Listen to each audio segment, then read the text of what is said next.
അപ്പോൾ നമ്മുടെ സമാധി കുളമായോ അതോ അടിപൊളിയായിട്ടുണ്ട് നമുക്കറിയാം.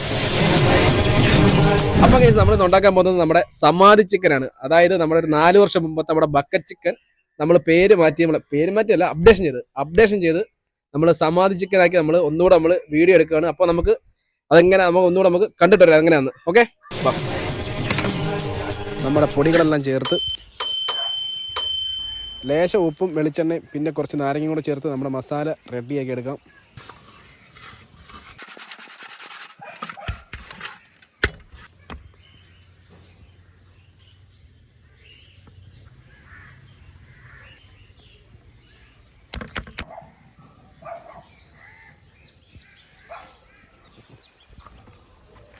ഇനി കുറച്ച് പൊടിച്ചെടുത്ത വറ്റൽ മുളക് നമുക്കൊന്ന് ചേർത്ത് കൊടുക്കണം.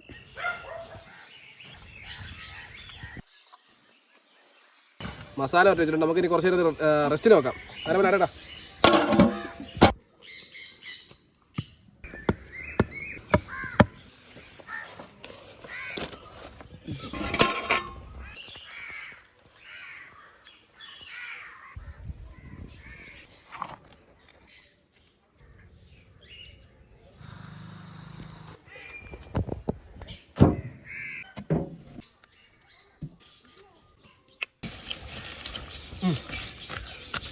ഗൈസ്, അപ്പോൾ നമ്മുടെ കത്തിക്കാനുള്ള എല്ലാം റെഡിയാക്കി വെച്ചിട്ട് നമുക്കിനി കത്തിക്കാം. ഓക്കെ,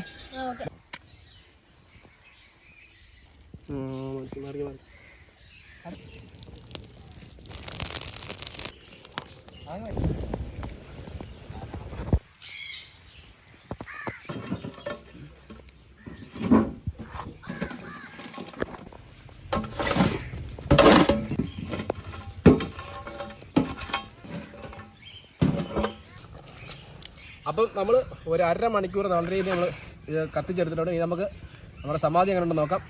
അപ്പോൾ നമ്മുടെ സമാധി കുളമായോ അതോ അടിപൊളിയായിട്ടുണ്ട് നമുക്കറിയാം. അടിപൊളി. പണ്ടത്തെ ബക്കറ്റ് ചിക്കൻ നമ്മൾ ഇപ്പോൾ സമാധി ചിക്കൻ ആക്കിയിട്ടുണ്ട്. ഇടുന്നു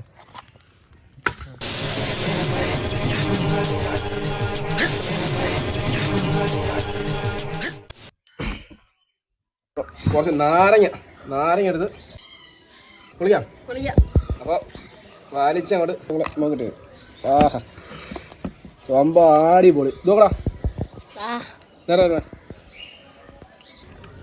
ഓ സാധനം കുറച്ച് സോസിനങ്ങോട്ട് നോക്കിയിട്ട് കുറച്ച് മയോണൈസ്.